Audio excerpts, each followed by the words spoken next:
Hi everyone, welcome to the Fight with Teddy Atlas. I'm Teddy Atlas III, and joined as always by my main man, International Boxing Hall of Famer, the legend, my father, Teddy Atlas. How you doing, bud?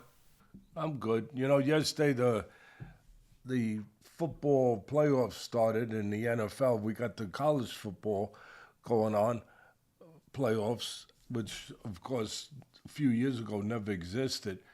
But now you got the NFL playoffs. They started yesterday, and the two games were slugfest. And who knew that boxing would follow right along? The two fights yesterday, main fights, were both slugfest in boxing. We're going to discuss them. Obviously, that's what we're here to do. We also picked those fights. Those were part of the ropes, and not just the ropes, but we pick them in general for everybody. But we get more specific with the breakdowns for the ropes members.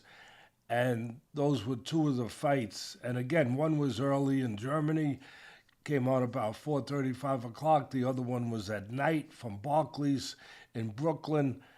And it was the same as the football game. It was just bombs away.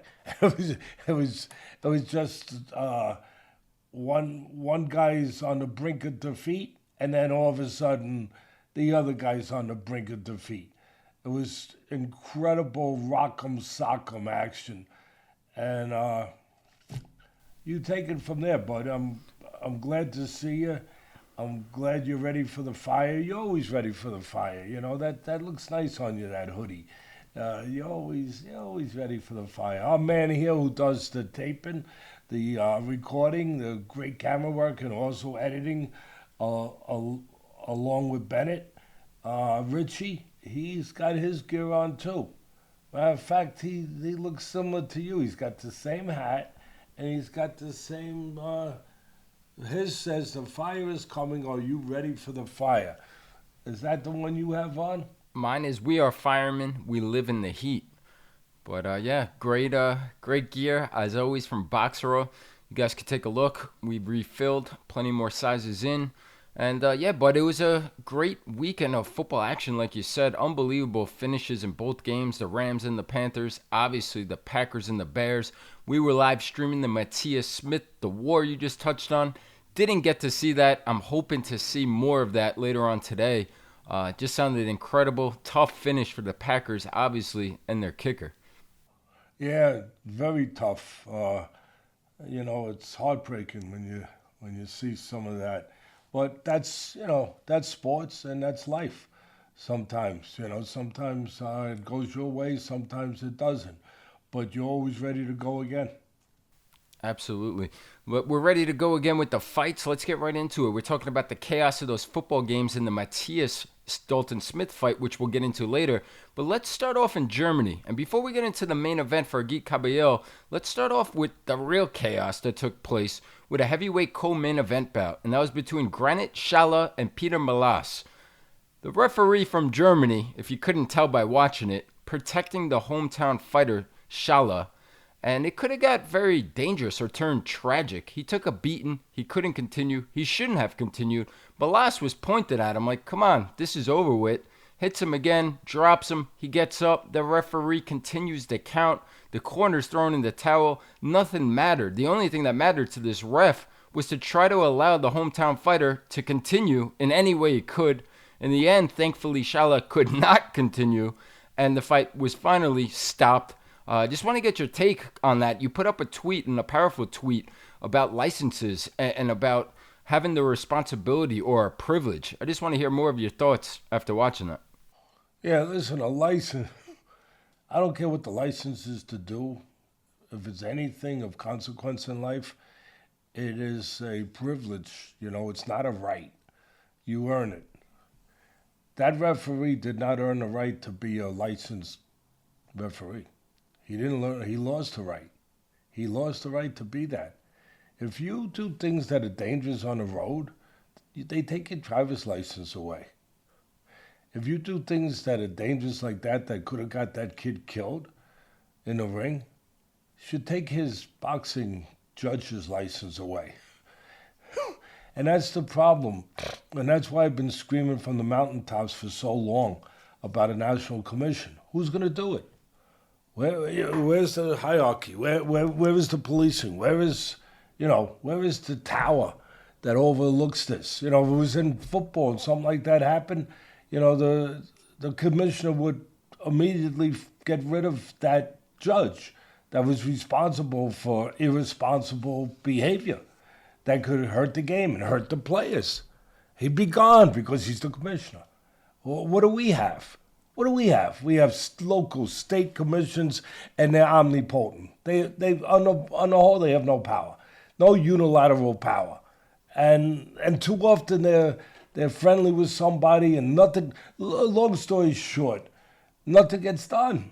I mean, you see the bad judging that hurts fighters, that hurts them, hurts their careers, hurts their families, and what do you see? The next week they're judging again. No accountability. Nobody in charge. Just no one in charge. What was that movie? American Gangster, when Denzel Washington looks at Bumpy Davis and he says, nobody's in charge. He's in a... Things were changing. He was having a heart attack. And he goes, and they're trying to get somebody. Denzel Washington was, help, come on, I got to get someone here to help him. And he just looked at him, he says, nobody's in charge. No one's in charge. Nobody's in charge. And it was scary. It was damn scary. I mean, that should be really the poster child for why I've been screaming and why we need better judging, better referees. And we need a council, we need a commission, we need a national presence to ensure this, to make sure that doesn't happen. Because, it was obvious he was being biased. I mean, that you brought that up, that was clear. And even when he finally, it gets worse. Even when he finally, we got to show a clip of it. But when he finally went down and the suffering was ending for the poor guy and he was forced to stop. Even then he slow counted it. Tell me if I'm wrong, but even that is like he was trying to slow count it, like after the brutal beating, and it was just, again, that guy should never ref again. Ever again. Ever again. You got on the side of cigarette packs.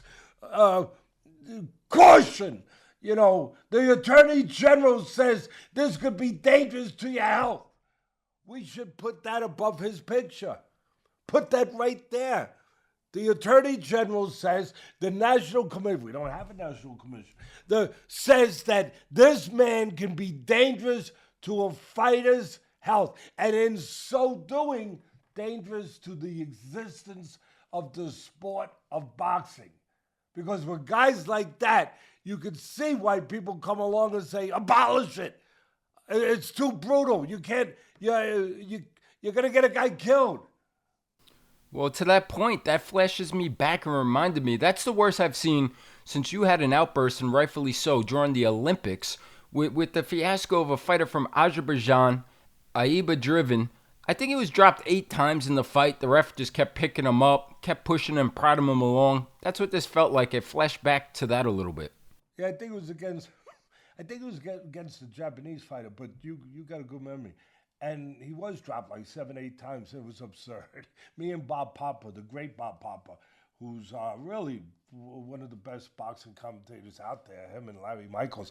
I don't know why they're not working more, but Papa, of course, is doing the Giants football radio, and he's doing the golf channel, so he's got plenty of work. But we were incredulous. I remember Bob Raceman, the great writer back in the day for the Daily News. He would write all the TV stuff. He wrote a big article in the Sunday Daily News about me and Bob going ballistic in the Olympics over that. And it turned out, which I had traced it, before we started I did my work, did my due diligence, did my preparation, and I read in a BBC article that Azerbaijan, they were keeping an eye. They were worried that there were rumors that they had paid. They got a lot of money in that country, that they had paid money to officials in AIBA. What a crooked organization that was. Oh, my goodness. You think boxing in the pros is crooked? Anyway, and I was screaming. I got removed from ringside by the head of AIBA during those Olympics for saying what I said. They removed me because they didn't want me saying the truth. They didn't want me, doing that. That was, it was so bad. Like I said, Raceman wrote an article about it. And before the Olympics, I had done my research, and there was articles saying that AIBA was going to pay to win 2 gold medals. And so I'm like taking it serious. I'm on the lookout. And I didn't have to wait long. I said to Bob, let's keep our eyes out now to see if there's any funny business going on here with some of these decisions, some of these refs, some of these judges. And sure enough, it was either the first day or the second day. Right out of the box, this guy is getting destroyed from Azerbaijan, and he's being allowed to get up. He was even helped up by the ref. Maybe we can find video of that. I'm sure it exists. It was crazy, but it was real. It was corruption at its best. And I remember you just talked about how the fighter yesterday from Croatia, from Croatia, that was beating the German fighter, and that he actually looked to the ref like, could you stop this? What do you want me to do? Do you want me to kill the guy? I don't want to do that. When the fighter has to show more compassion and sense and responsibility than the ref, you got a problem. I remember Larry Holmes back in the day, if my memory serves me correct. I think he was knocking out Joe Frazier's son, Marvis Frazier, who also got knocked out by Mike Tyson. And he had him hurt. He hit him with an uppercut. Marvis Frazier was, was a smaller heavyweight. And he hit him with an uppercut. He had him hurt. And he looked to the ref like, come on, what are you going to do? And then he hit him again, bang. Hey, come on, you going to stop this? It was along those lines. So, got to clean it up. No, you nailed it. That was a flashback. Unfortunately, it's spot on what you just said. And if you watched that fight and you watched that referee, what we're talking about, then you had a little taste and an idea of what might happen in the main event. So let's go over to the main event now. That was on DAZN again in Germany, the home country. Agit Kabayel bringing boxing back in a big way. Brings his WBC interim title over there and takes on undefeated challenger from Poland at the time, Damian Knyba. The place was rocking. What a venue. I remember as a kid, Axel Schultz, who challenged Michael Moore for the heavyweight title. We won that fight in Germany. But that's what I've talking about flashback to. I haven't seen that in quite some time. I know the Klitschko's did it, but to be homegrown the way Kabayel is, it felt different. It was awesome watching it. And it was awesome to, again, see your preview and nail your prediction for the ropes. The members are ecstatic. You gave the under 8.5 rounds. You said in the lead up to the fight that this could be an interesting, dangerous fight very early on. The size of Knyba, the reach of Knyba, the inactivity of Kabayel. They could get caught with some uppercuts on the way in. All of that happened, and a lot of that happened in round one. Tough, shaky round to say the least for Kabayel. He came into the fight with a black eye. He leaves the first round with a cut. Second round, makes some adjustments. He settles in, gets more of the geography that he wants, starts banging the body. And third round, he takes complete control, winds up getting the stoppage. I want to hear all your thoughts, bud, but it happened exactly what you said. You said you don't go before the fight and climb Mount Everest after just practicing on some hills in your backyard. And if you do that, you'll find out that the air is a little thinner. He found out the air was thinner, and to use another one of your great quotes, he did evaporate him like a puddle on a hot summer day. Spot on, third round stoppage. Just want to hear your thoughts again and what you thought of the stoppage that some are saying was premature. Yeah, there's levels to this stuff. And you saw the evidence of that. No matter how big you are, you know, no matter how good you are previously, he was undefeated, 16-0 going in, or 17-0, I think it was 16-0 going in. And Yeah, it was 17-0. 17-0. But when you go in at the next level, again, the air could get thin quick from that pressure, from being on that stage, on that moment, in that moment. It's psychological and it's physical. It's both, and you could see him evaporating.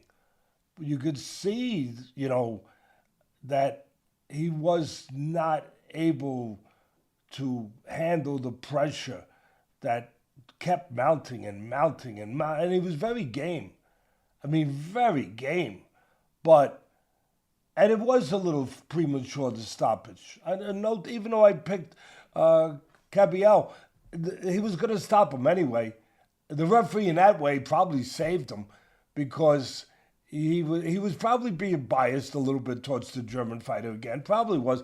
But Kabayel didn't need help because he was about to put him flat on his back maybe 10 seconds later.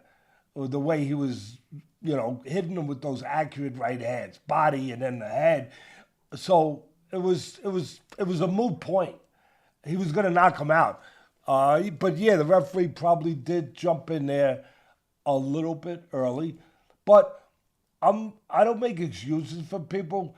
But as bad as the first ref was, this referee looked like he probably wanted to be a little bit, on the side of the German. But you could also blame it and excuse it on the fight prior to that we just talked about. That maybe, and no one else bringing this, but I'm going to give the referee credit. Maybe after having seen that and the horrible job that ref did, where he put the fighter's life in danger, where I'm sure it was buzzing at ringside and there was a lot of criticism about it. He may have been, so conscious of that he said, I'm not going to let this go too long. I'm not going to let it go too long like that one went too long. So that might have been part of it.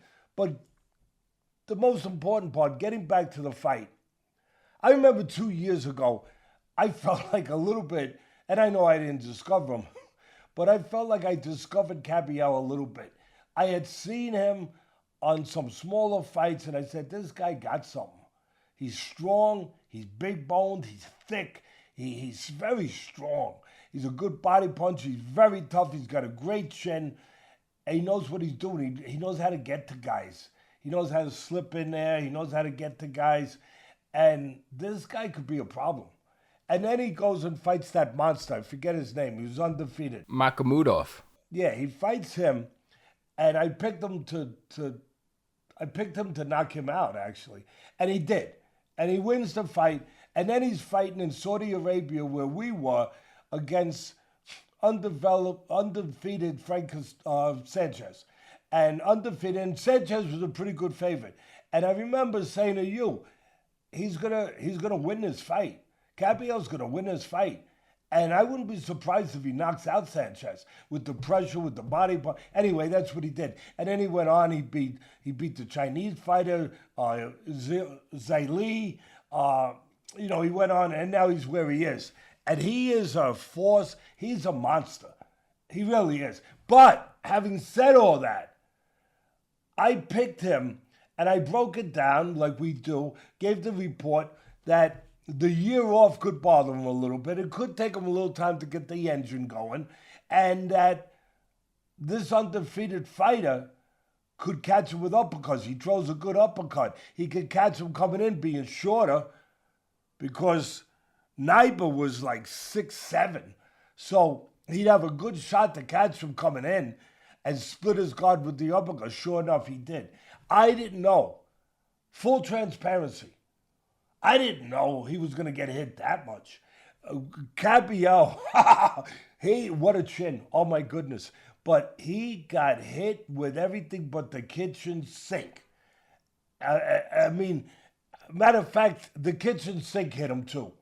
All right, so I revised that, and and he still survived it. He's got to tighten up his defense uh, for the next fight, which is going to be either Usyk or one of the top guys. And he's already endured. He's already shown a great chin, great heart, great instincts, great desire to win, power, everything. He's already shown that. But this is the most I've ever seen him get hit. I never saw him get hit. Now, I'm going to blame some of it on being off a year, little ring rust, and fighting in front of his home crowd for the first time with this kind of, with the title on the line, the magnitude that he went out there more like a bull in a china shop than the guy that I had seen. I always saw a bull, but I saw a control bull. He was like a little out of control.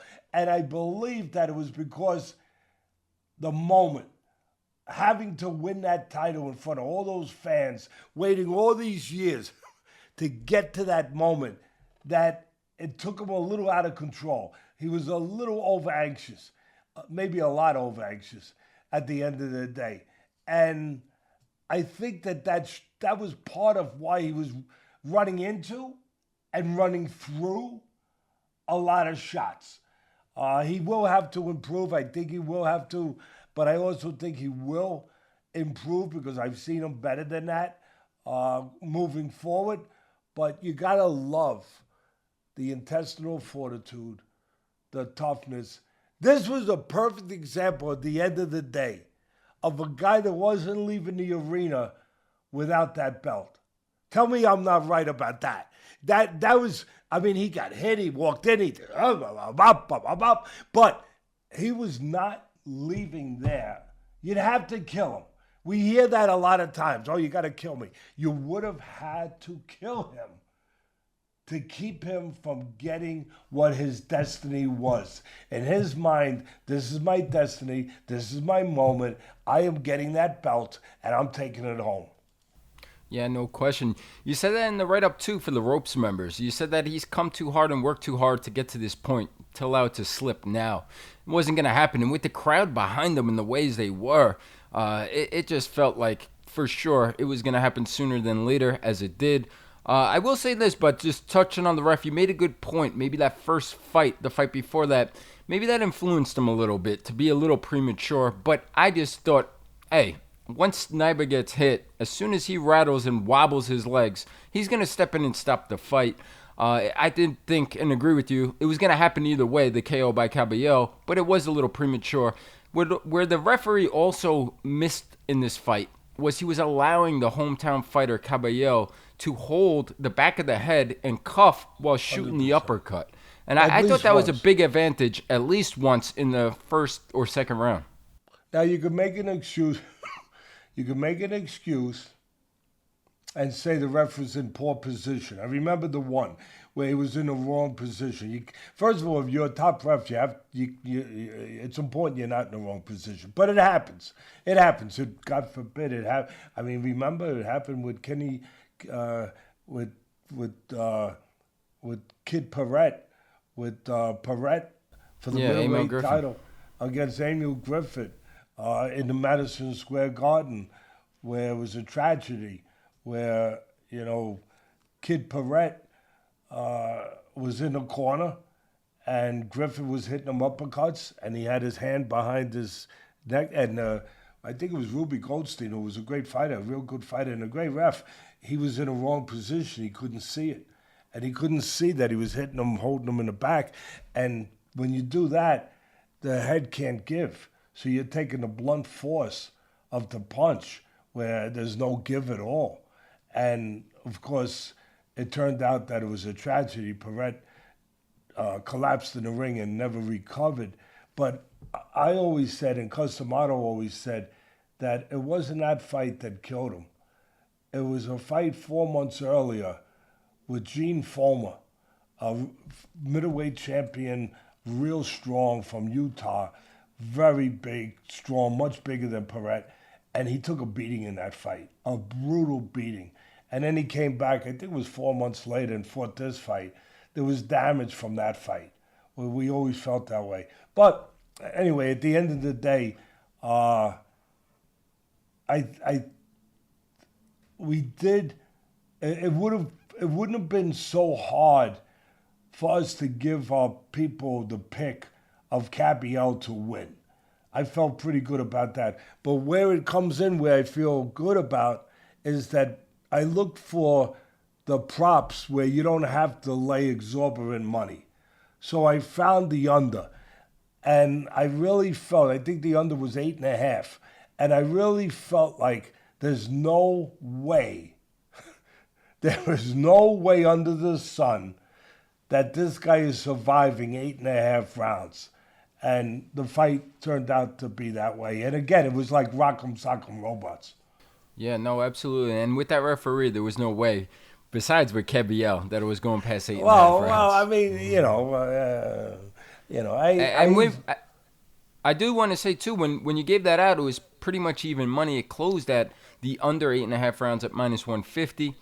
I think you're moving lines. I think you moved another one. You keep on winning. And I don't win all the time. I don't win, always full disclosure, because that night I didn't win. Although you're going to explain it better than me. But I just say I didn't win. But every month? Is that better? You could look at it. You could look at it two ways. The one at night with the Matias fight, which we'll get into. But you could put the record up there. I think. Let me guess. I think we're somewhere around. We only started like 3 months ago, and I think we're somewhere around 25 wins, 4 losses now. I think, and a draw. I don't know. Somewhere in that area. Yeah, I think it's 25-4-2. We're coming up on 4 months now since the inception of the ropes. That's a historic heater. And as always, that's value in good lines, not huge favorites, right? So, yeah, unbelievable record. And we'll see if we can keep it rolling. There's one fight we'll preview at the end for next week. There's a bunch more coming for January 24th. I know you already grinded the film. We're locked and loaded, as well as January 31st. And not just boxing, but UFC as well. 2 big cards coming up, back-to-back pay-per-view doubleheaders to close out the month for the UFC with their return. Well, how can we not put everything into it and try to be the best we can be, especially when we're pushing this gear. We are firemen. I mean, we got to be firemen. Let's keep it moving, bud. And we're going to go on and move over to Brooklyn, New York. But before we switch venues and move over to that one, going to take a quick pause. Thank today's sponsor, Athletic Greens. Athletic Greens, the all-in-one daily drink to support better health and peak performance. These guys spent 10 plus years with top nutritionists and doctors to create this formula. It's made from 75 whole food sourced ingredients. It has vitamins, minerals, prebiotics, probiotics, and antioxidants. This is like an insurance policy for your body's health. Athletic Greens is giving our listeners 3 travel packs for free and a free welcome kit including vitamin D3 and K2 and AG1 travel packs when you first subscribe.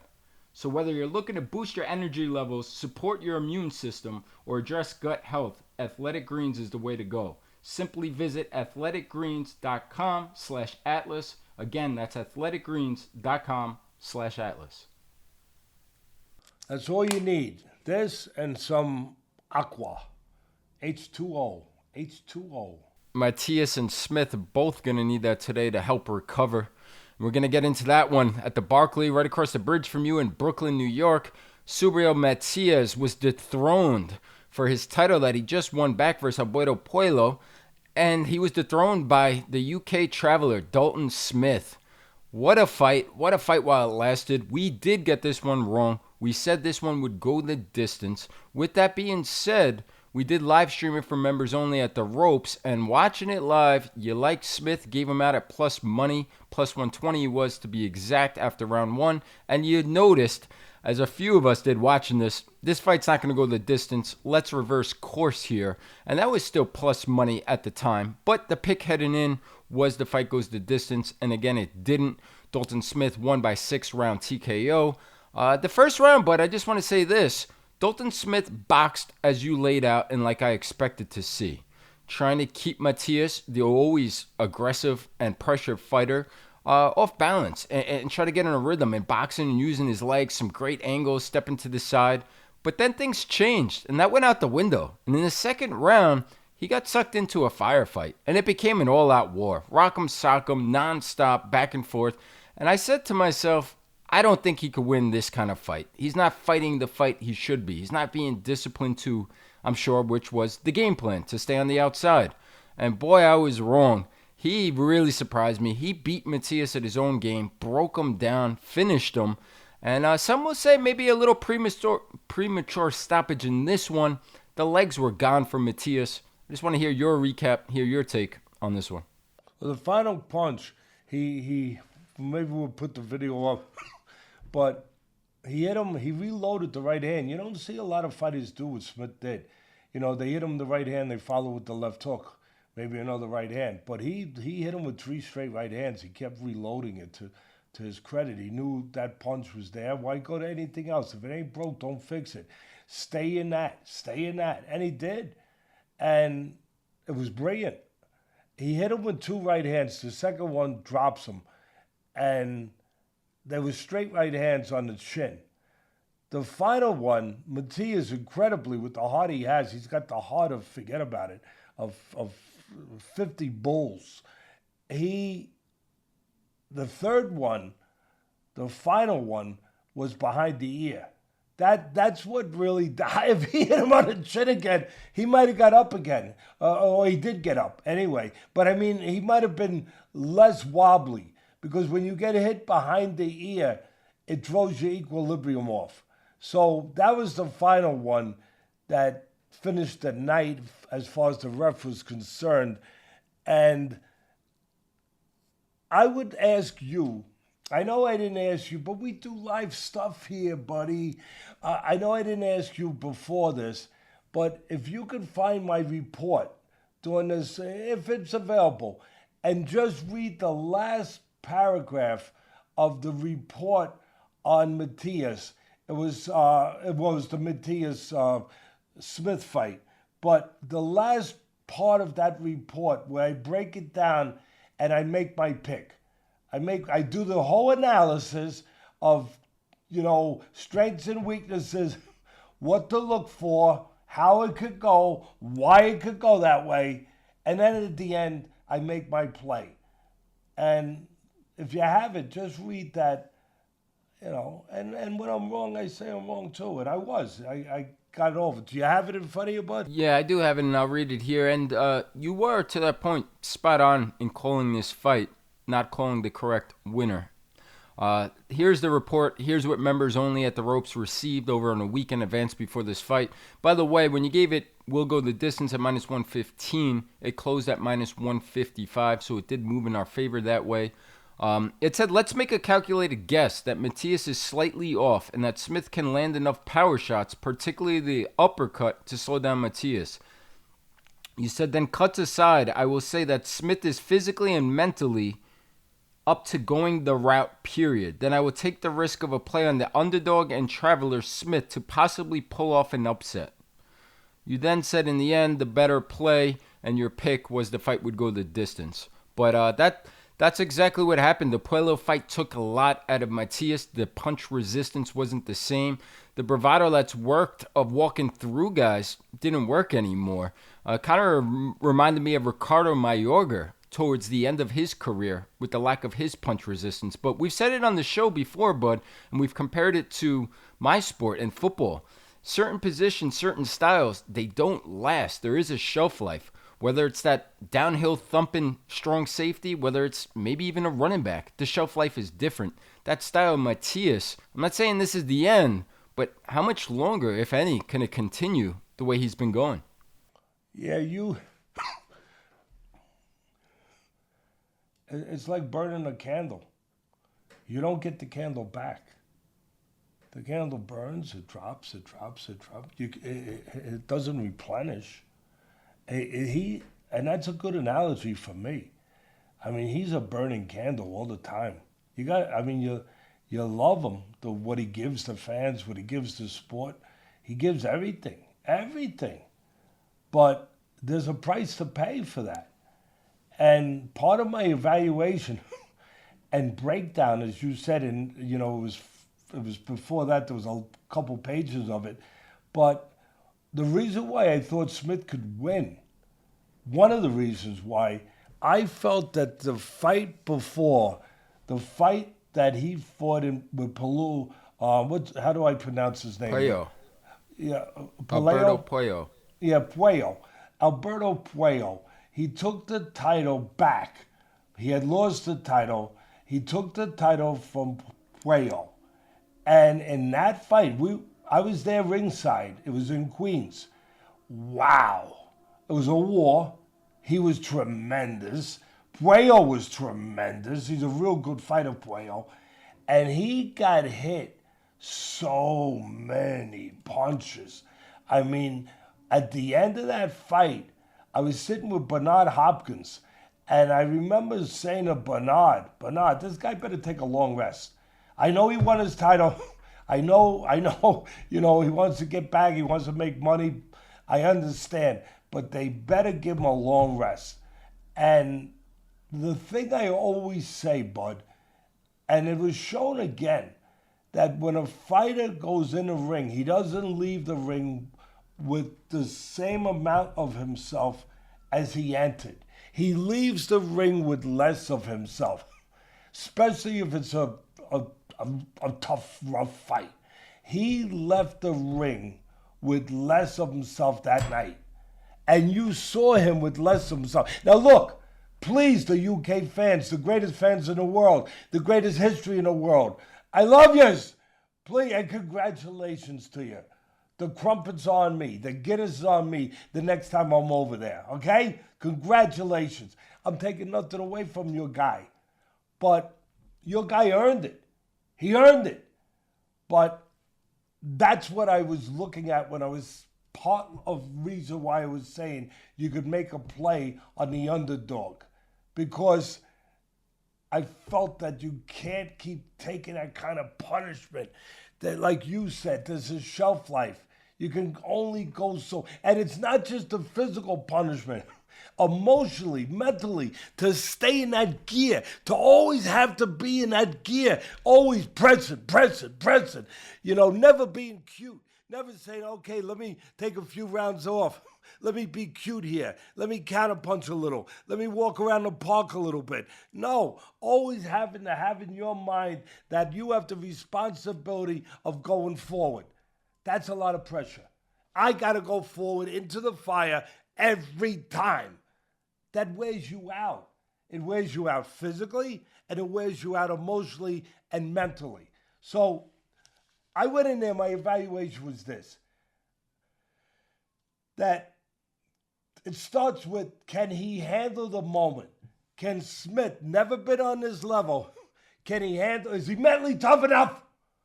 And from what I looked at, his amateur background and his pro, even though he hadn't been tested to that level, I thought, yeah, he's mentally tough enough. I believed that. And then I said, can he physically handle a monster like Matias? Physically. I looked at him, I said, he's physically strong. He can physically handle him. What I wasn't sure about was, can he handle that onslaught of punches? I think offensively, he can do what he has to do to slow him down because he's strong, he's a good puncher. I didn't think he could match him punch for punch. I mean, Matias is a punching machine. But I thought that he could hurt him. He could hit him in the body just like Matias is going to hit him. And he had a good right hand, and he had a chance to hit him with the right uppercut besides the straight right hand. I thought that he had the physicality to make up for where he couldn't match him with the abundance of punches, the ratio of punches, but he could hit him with quality, hard punches that could put him in a fight. So I thought that would be part of the reason why he had a good shot. The thing I was concerned about was not offensively, defensively. Could he defensively handle the cloudburst of punches that Matias reigns on you? And the answer was yes or no. Yeah, it was. He got hit with all kinds of punches. So no, his defense wound up splintering a little bit. He stood, like you said, in front of him, fought his fight in his geography a little too much where he had an edge on the outside, which I thought he would need. Use the jab, use his legs. He has decent legs. Use the legs, box on the outside, counter a little, but he went right into the trenches. First round, he boxed pretty good, but he went right into the trenches on the inside, and he was getting hit, fighting his fight, Matias' fight, and he was getting hit with all kinds of punches. So, no, his defense didn't really hold up, but it didn't matter because he made up for it with his resolve. With his resolve, with his toughness, with his power, with his determination, like Kabayel, except he was on the road. He was on the road doing it. But like Kabayel, I'm not leaving here without the title. I am not. And those UK fans, they traveled. They were there. They were there. But I'm not leaving here without this title. And that's a nomination right now. It's on the top of the list. It's early in the 2026, but that is there for Fight of the Year. And it's there for at least a couple rounds of the year. There's at least a couple rounds in there that are rounds of the year. Rounds of the year. Incredible display of heart, of fortitude, of mental toughness, of just warrior spirit, going all the way back to where we, as mankind, was living in caves. And the one thing, the one mantra for all the tribes was conquer or be conquered. That runs through all our blood. All our blood. That's why we're still here. Wherever you trace your beginnings to, that's where it is. At some point in the beginning, our people, the beginning said, conquer or be conquered. And they conquered. That was the attitude of both these men. But the winner was the man from the UK. He got it done. And I wonder if they went over all those British fans, if they then went to my former fighter, my friend, great kid, great person, Jimmy McMahon, if they went across the street from Barclays and they went into McMahon's public house. I think they're still there. And they had a couple Guinnesses, and I haven't heard from Jimmy yet, so they might still be there with Jimmy with them. No, they're still there for sure. And yeah, congratulations to Dalton Smith. What an awesome, proud moment. Him and his father, trained by his dad. And one thing I just want to say, but it invoked a little thought listening to you. You talked about Matias, about the physicality and the emotion going into this fight from the Puyo fight. Maybe that led to so much conversation in the lead up to this fight with the failed drug test and the asterine level. Maybe he was searching and needed something and felt exactly what you said, that he felt dented or deteriorated and wasn't the same after so many of these wars, and he was looking for that edge heading into this one. No, it's a great point, bud. You're good, you. There we go again with analyze this. I can't help it. You're good, you. Listen, I'm glad you brought that up because I kind of forgot about it. And I want to make a statement on it real short, but I want to make a statement on it. First of all, that's a great point. We don't know if he wasn't, I hate to say it, I don't think Matias needs anything but this, beating in his chest, his heart. I think that's him. But he tested positive for PEDs.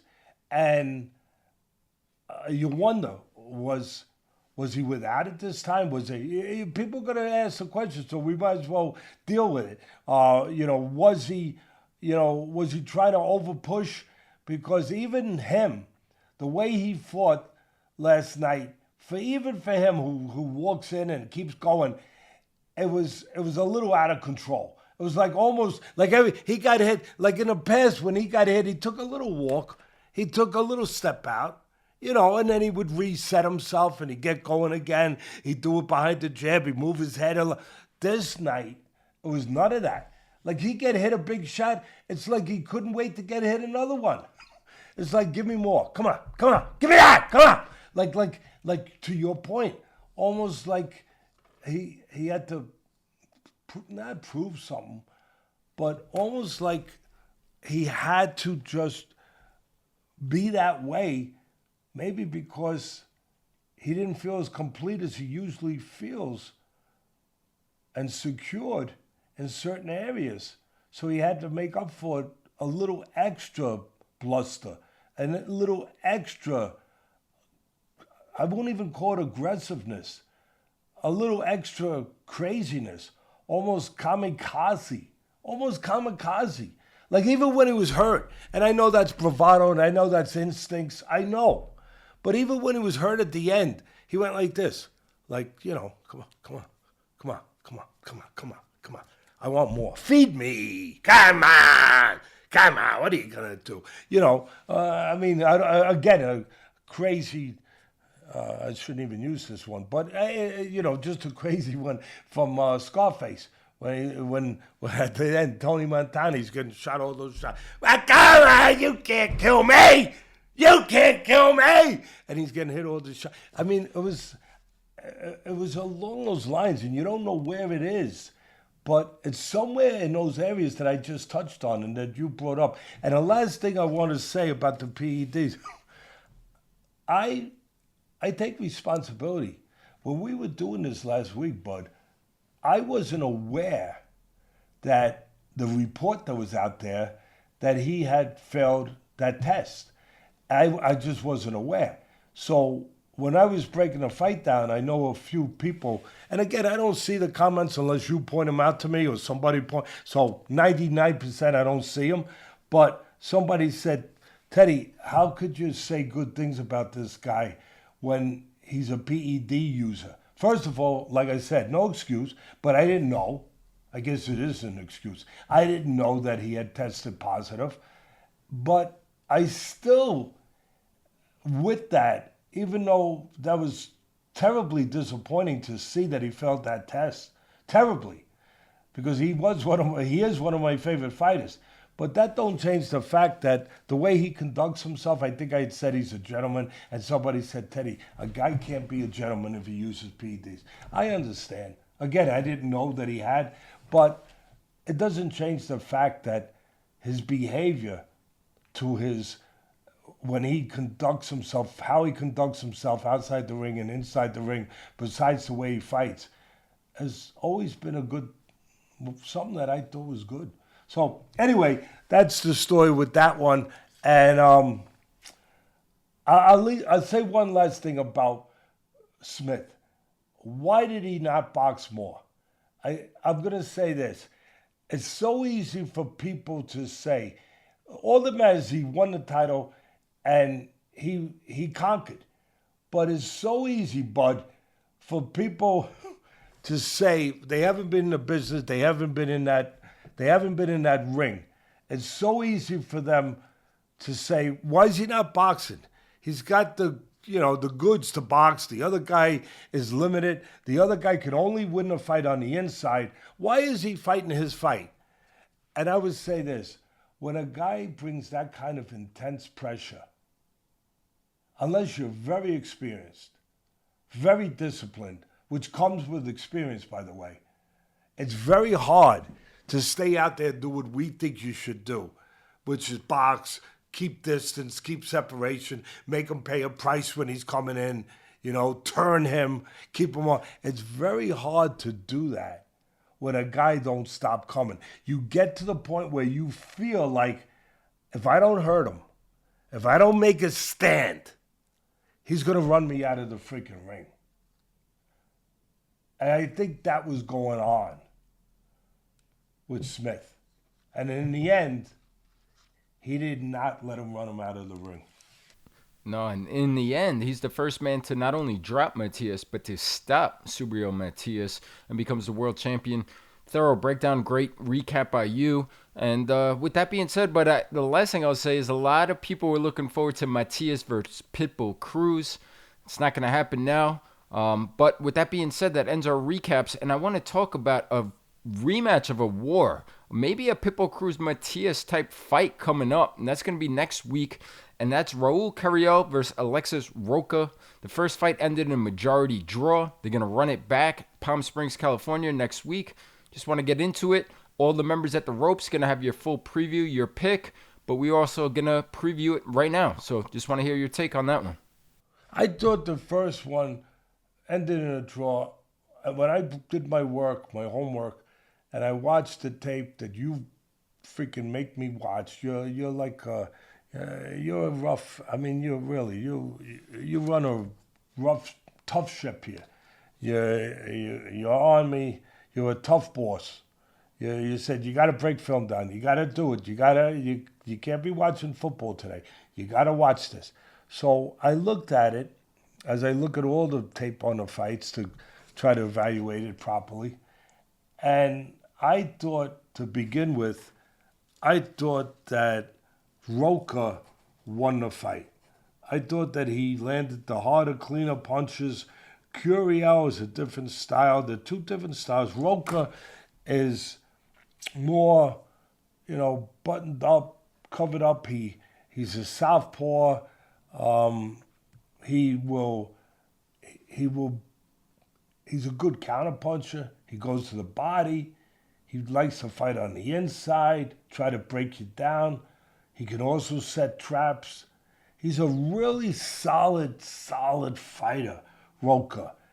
And I'm correct, right? I'm remembering he's a southpaw. I have it in my head here that he's a southpaw because I haven't looked at my notes from when I wrote it up and when I broke it down. But I'm sure that he is. And at the end of the day, I did think that he landed the cleaner punches, yeah. But Curiel might have outworked him a little bit. But in this sport, it's supposed to be about who lands the harder, more effective punches. Now you got the rematch. And I think that Rocha, at the end of the day, is the better fighter. I take nothing away from Curiel, who's still undefeated. Rocha's got 2 losses. But Curiel had never been on this level before. This was the first time that he was in this kind of fight. Even though he was the undefeated fighter and everything else, he had never, they picked the opponents. He fought some decent guys, but never was in the kind of fights to test him and to give him answers to questions we all have in ourselves.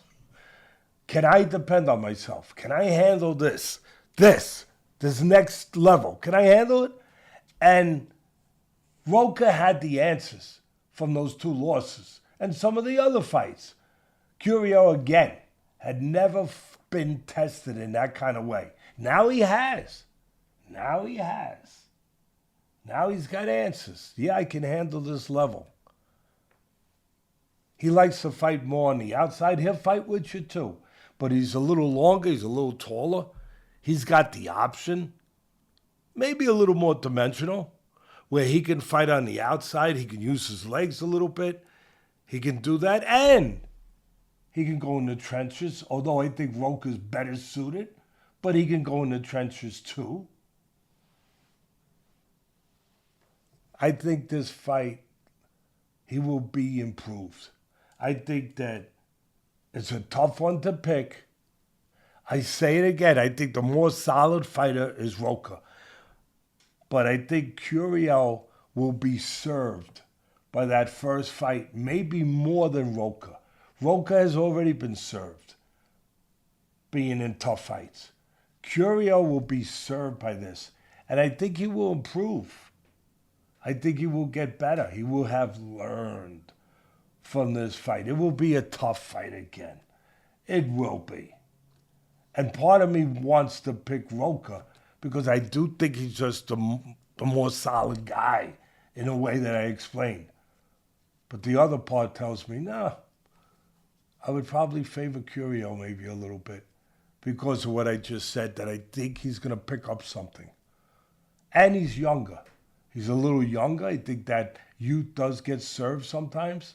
Am I correct about that, Bob? Rocha's 2 years younger, but is the more experienced fighter. Rocha's 28. Oh, that's Curiel right. is That's 30. right. Yeah, it's that's what it is. He's only Rocha is more experienced. He's had more miles on his odometer, if you want to put it that way. But he is 2 years younger. So again, I think that Curiel will be served by the experience of having been in this level before, and that now he will bring something that he's learned from that. I think that he'll probably serve himself to be prepared to fight more on the outside and try to do a little more counterpunching, forcing Rocha to come to him and pay a price or try to make him pay a price. Real tight fight again. Not an easy one, but that's my breakdown. Yeah, I love it. It sounds like it's gonna be, like you just said, another tough, highly contested, competitive fight. Sounds like Vegas got it right. Rocha is currently a plus 110 underdog, almost a pick'em fight right now. Curiel minus 120. And the final thing I'll say about this one, bud, this fight is now the main event. It's been elevated. Gilberto Ramirez was initially on this card. These guys go from the co-main to the main event. I think they're gonna live up to it. They deserve the big stage after that first one. The one thing I'll throw at you is the first matchup was on 12/14/2024. That war was a draw that we just touched on. Rocha has not fought since. And Curiel fought 6 months ago, had a 4-round knockout win. Maybe that has to play in this fight. Yeah, I'm glad you reminded me. You reminded the old man. The old man forgets sometimes. Because I don't have my notes in front of me.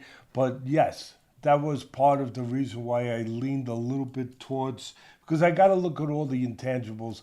I got to look at the physical parts, the styles, the habits, the techniques, the mental aspects, all of that. And then when I get done with that, I look at activity. And you're right.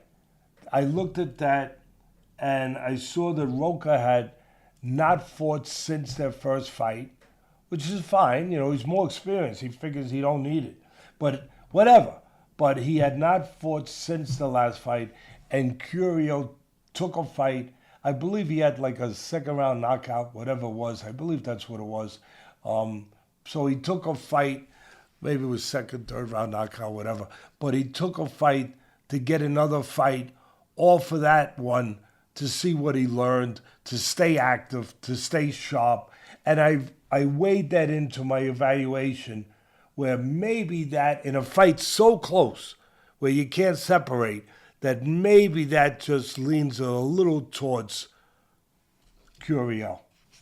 Nope, makes sense. We're going to find out next week. And again, for all of you out there, take a look at the ropes. Besides that fight, on the 24th, on the 31st, we have a ton of fights coming up. We have them locked and loaded. Teddy's grinding the film. We're ready to go. So with that being said, bud, I'll let you take us home. Any final words before we sign off today? Yeah, I just want to say congratulations to all the UK fans. I did that already, but really, you got another champion over there, and please get out of McMahon's. You know, they got to clean. The guys got to get in there. They got to clean. I mean, I know you guys, you know, you're happy, you know, but come on, you got to get out. I mean, it's been all night, all day. I'm kidding around, but I just want to say that. Thank all of you. I want to thank everybody. Sometimes I forget to. I try not to, but thank all of you for coming here, being part of this, being part of the ropes, the special community that is part of the ropes. It really nice. It was such a nice thing last night to live stream the fight with people that love what you love, and that you feel comfortable with, that you can be there kind of like at a dinner table where you're talking about different things. Here we are watching a fight, and we're talking about different things, different fights, what different people think about, what's happening, who this guy could fight. I mean, it was really a pleasure to me and to my son. And it's a pleasure to do this every week, that you guys allow us to do it.